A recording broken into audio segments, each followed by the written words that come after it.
Hallelujah. परीक्षा के वक्त वह हमको बचाएगा, परीक्षा के वक्त वह हमको बचाएगा। जो परीक्षा सारे संसार के ऊपर आने वाली है। अब आज आपका अपना भेजा चलाना बंद करें, अपनी टेक्नोलॉजी बंद करें, अपना दिमाग बंद करें, अपनी सूझबूझ का सहारा लेना बंद करें और वेदी का सींग पकड़ लें, भला हो जाएगा। याद रख लीजिएगा, संपूर्ण धरती के लोगों को चेतावनी है। आपने तो पहल कोरोना का टेस्ट देखा था।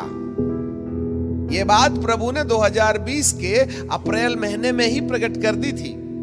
ये जो पहला कोरोना है वो तो ट्रेलर है, ट्रेलर। वहां सब अन्य जातियों को ये अटैक हुआ था। परंतु एक बात याद रखना, अब भारी मात्रा में क्रिश्चियनिटी के अंदर घुस गया है। हर शहर में 5-7 पास्टर्स लोगों की डेथ हो रही है। कहां गया उनका परमेश्वर? कहां गई उनकी प्रार्थनाएं? क्यों नहीं भगा लिया तुमने कोरोना को? क्यों अटैक हो रहा है? Why the Christian people are dying through the corona? क्या 39 कोड़े में कोरोना की मार के लिए भी सजाएं आपता नहीं दी गई थी?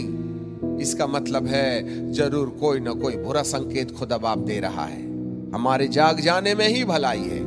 हमें परमेश्वर के चरणों में फिलडेल्फिया के समान कलीसिया बन जाने की जरूरत है, जहां पर हम धीरज के वचन को थामे रहें और परमेश्वर के वचन के अनुसार अपना जीवन यापन करें। उस मोहब्बत को, उस प्यार को जो हमारी जिंदगी को परमेश्वर के वचन के अनुसार चलने के लिए मजबूर करती है, उस जाम को हम पी लें तो शायद फिलडेल्फिया की कलीसिया के समान हमारे ऊपर रक्षा हो सकती है। और लूका की किताब में भी 21वें अध्याय में भी प्रभु जी ने कहा था, जागते रहो, प्रार्थना करते रहो कि तुम आने वाली विपत्ति से बचने और मनुष्य के पुत्र के सामने खड़े रहने के योग्य हो सको।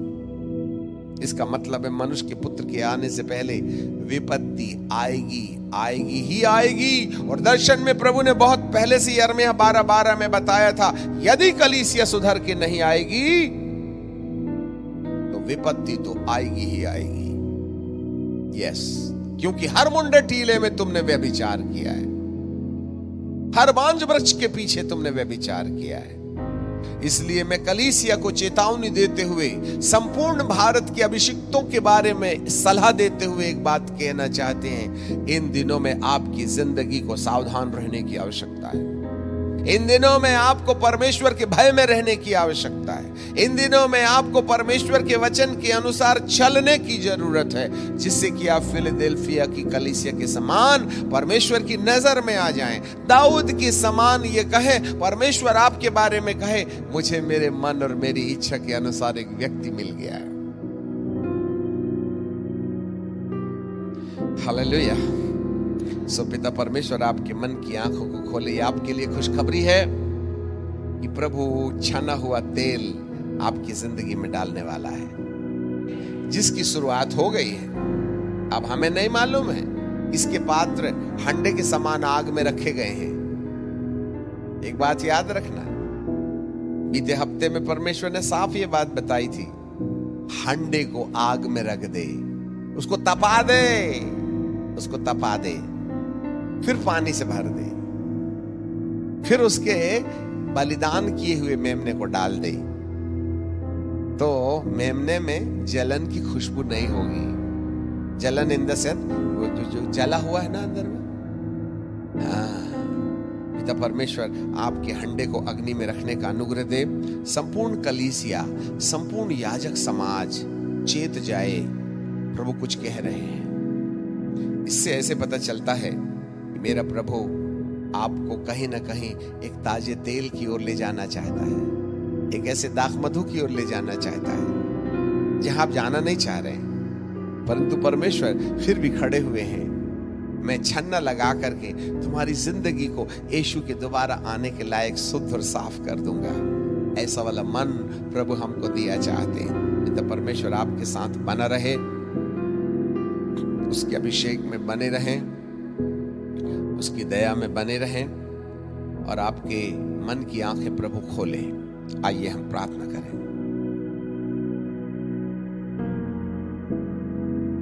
आए सनातन काल के विराट परमेश्वर,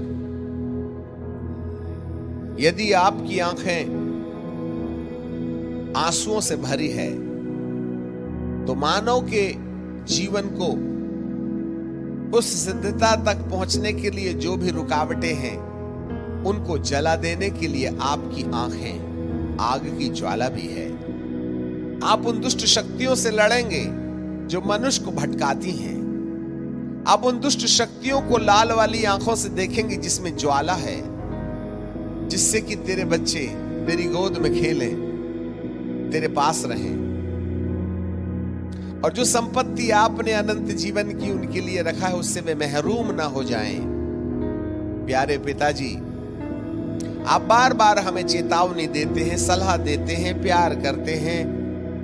आप कहीं ना कहीं हमारे भले की कल्पना करते हैं। अच्छे और सच्चे परमेश्वर, और एक बड़ा सिग्नल हमें मिल रहा है कि आप ईमानदारों को पवित्रता और सिद्धता और उज्जवलता में बढ़ाने की योजना में हैं, जिससे कि कलीसिया प्यूरिफाई हो जाए, सेवा प्यूरिफाई हो जाए, हम उस ताजे और छने हुए तेल का आनंद अपनी जिंदगी में डीएनए बदलने के लिए काम में लाने पाए। आए पिता परमेश्वर, आज हमारे साथ बातचीत कीजिएगा। प्रभु जी, तेरी भौतिक प्रजा न जाने क्या कर रही है, वे इंसान को मसीहा बना बैठे। हे प्रभु, वे भटक गए राजा। आज तेरी कलीसिया भी भटकी भटकी सी नजर आती है। स्वामी, तेरे लोगों पर दया कर दे। क्यों आप अपना हाथ बढ़ाकर तेरे याजकों को चंगाई का हाथ नहीं बढ़ा रहे? वे उन्हें मार नहीं डालना चाहते हैं, परंतु पश्चाताप के लायक बनाना चाहते हैं, जिससे कि संपूर्ण कलीसिया लौट करके प्रभु के पास उस आयाम में आ जाए जहां पर आप हमको ले जाना चाहते हैं। फॉर्मल मसीही जीवन के गड्ढे से आप हमको निकालना चाहते हैं, जिससे कि प्यारे पिताजी, हम आपके दूसरे आगमन की पूरी तैयारी में अपने आप को शुद्ध और साफ दुल्हन के समान कपड़े पहन करके तैयार कर सकें। प्यारे बाप, हम आपको धन्यवाद धन्यवाद धन्यवाद देते हैं, आपको महिमा, आदर और सम्मान देते हैं। प्रभु, अपने बच्चों के साथ व्यवहार कीजिएगा, और जो भविष्यवाणी के वचन आज आपने दिए हैं उस वचन के अनुसार हर एक को अपना चेहरा देखने का अनुग्रह दीजिएगा। हम आपको आदर, महिमा, सम्मान देते हैं, सब बातों में श्रेष्ठ स्थान देते हैं। यीशु नासरी के नाम से मांग लेते हैं, आमीन आमीन। Jesus, hallelujah. ओके, पिता परमेश्वर आपके साथ बना रहे। इस संदेश पर चिंतन करें, मनन करें और उम्मीद करें, तपस्या करें।